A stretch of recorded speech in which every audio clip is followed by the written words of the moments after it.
One morning, a merchant was going to the market with his donkey. The donkey was carrying heavy bags of salt. On the way, they reached a river.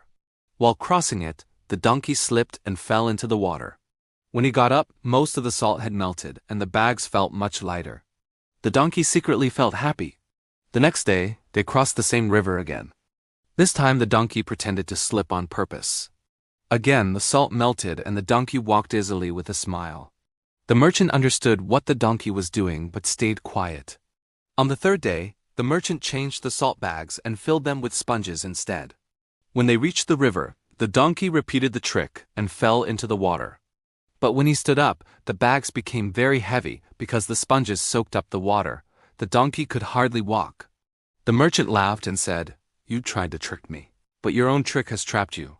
Moral of the story: if you try to fool others, the trick may work for a short time, but in the end, it may cause trouble for yourself.